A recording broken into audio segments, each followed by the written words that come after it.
Très bien. Bonjour les amis. Très bien. Nous allons poursuivre notre leçon de la fois passée sur l'Empire Lunda. Mais avant de parler des 3 points du jour, commençons d'abord par ce que nous avons vu la fois passée. Qui peut nous citer les pays sur lesquels s'étendait l'Empire Lunda? Oui. La RDC, c'est très bien, oui. L'Angola, oui, c'est très bien. 3e pays, oui, la Zambie. Ça, c'est très bien. Et aujourd'hui, nous allons parler de l'apogée, de l'organisation et du déclin. Dans notre leçon, il y aura 3 points.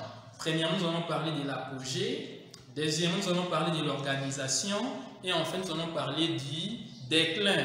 Commençons par l'apogée. Qu'est-ce que signifie le mot apogée? Oui, mon ami au fond, très bien, la période de gloire. Le mot apogée signifie la période de gloire. Et qu'est-ce qu'il faudra retenir? Retenez que l'Empire Lunda avait atteint son apogée sous les rois Mwat Yav Naweji.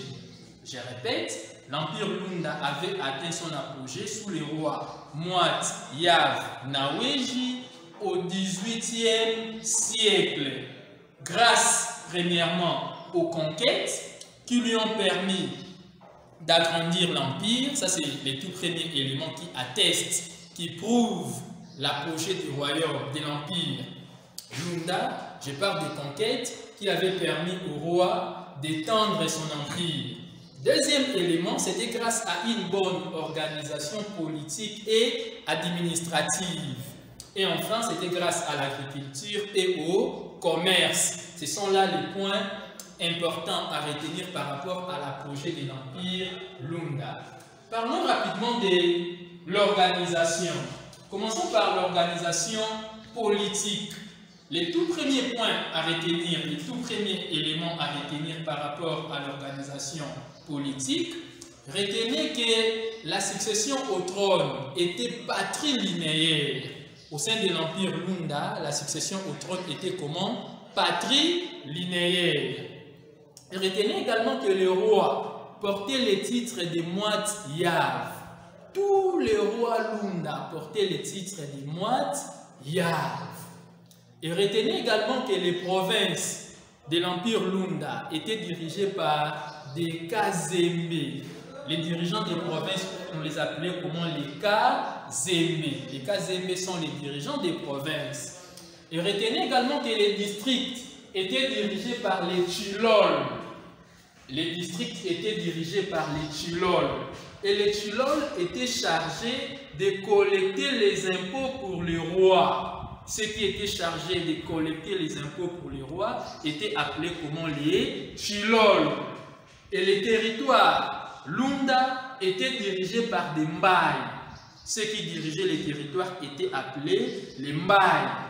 Et les villages étaient dirigés par les Mwata Angand. Les villages étaient dirigés par les Mwata Angand. Et retenez également que la capitale de l'Empire Lunda était souvent transférée d'un endroit à un autre. Mais la capitale gardait toujours le nom de Musumba. Je répète les amis, la capitale était souvent transférée d'un endroit à un autre. Mais elle gardait toujours le nom de Musumba. Très bien. Passons maintenant à l'économie. Qu'est-ce qu'il faudra retenir par rapport à l'économie? Retenez que l'économie reposait sur le commerce, l'agriculture, les impôts royaux et les richesses minières. Je répète, l'économie reposait sur le commerce, l'agriculture, les impôts royaux et les richesses minières. Les Kazembe, c'est-à-dire les gouverneurs, fournissaient au roi des esclaves. Et les esclaves étaient embarqués à Luanda et à Benguela. Là, nous sommes en Angola. Je répète, les Kazembe sont les gouverneurs qui fournissaient au roi des esclaves et ces derniers étaient embarqués à Luanda et à Benguela. Nous sommes dans quel pays? En Angola. C'est ce qu'il faudra retenir par rapport à l'économie. Parlons rapidement du déclin. Vous voyez, qu'est-ce que signifie le mot déclin? Oui, au fond, très bien, c'est la chute. Très bien.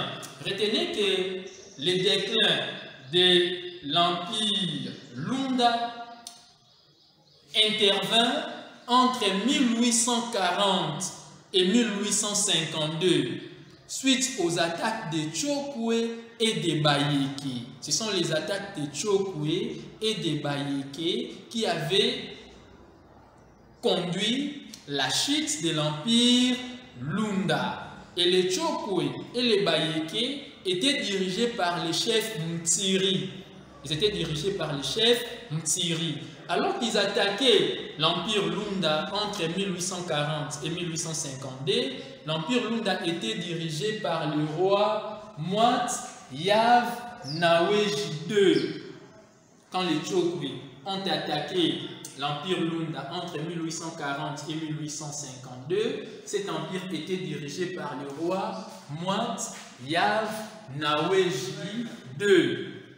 Et pour finir, par rapport à l'apogée, au déclin, retenez que lors de la colonisation, l'empire Lunda sera occupé par 3 pays de l'Europe. Nous avons la Belgique. La Belgique va prendre la partie de la RDC. Nous avons l'Angleterre. L'Angleterre va prendre la Zambie. Et nous avons le Portugal. Le Portugal va prendre quel pays? L'Angola. Et c'est l'occupation coloniale qui sera à la base du déclin de l'empire Lunda. Vous voyez ce qu'il faudra retenir par rapport à l'apogée, à l'organisation et au déclin. Rapidement, nous avons dit que l'empire Lunda avait atteint son apogée sous quel roi? Oui, là-bas au fond. Très bien, nous avons dit que l'empire Lunda avait atteint son apogée sous le roi Mwat Yav Naweji. Très bien. Comment était la succession au trône? La succession au trône, oui, là-bas au fond. Très bien. La succession au trône était patrilinéaire. Et qu'est-ce qui avait causé le déclin de l'empire Lunda? Oui, oui, je nomme, oui. Ce sont les attaques des Tchokwe et des Bayeke. C'était en quelle année? Oui, c'est très bien, entre 1840 et 1852. Ça, c'est très bien. Et qu'est-ce qui s'est passé pendant l'occupation coloniale? Oui, très bien. Pendant l'occupation coloniale, l'empire était occupé par 3 nations. C'est très bien lesquelles? Par 3 nations européennes. Qui peut nous les citer? Oui, la Belgique, c'est très bien. À part la Belgique, oui. L'Angleterre, c'est très bien. À part l'Angleterre, oui. Le Portugal, ça c'est très bien. La Belgique avait pris quel pays? La Belgique, oui mon ami. La RDC, très bien. L'Angleterre avait pris quelle partie? Oui. La Zambie, ça c'est très bien. Et le Portugal avait pris quel pays? Ça c'est très bien, l'Angola. Merci les amis. Les devoirs à faire. Vous allez établir la différence entre la succession patrilinéaire et la succession matrilinéaire. Donc vous allez établir la différence entre la succession patrilinéaire et la succession matrilinéaire. Très bien, nous allons nous revoir la fois prochaine. Au revoir et merci.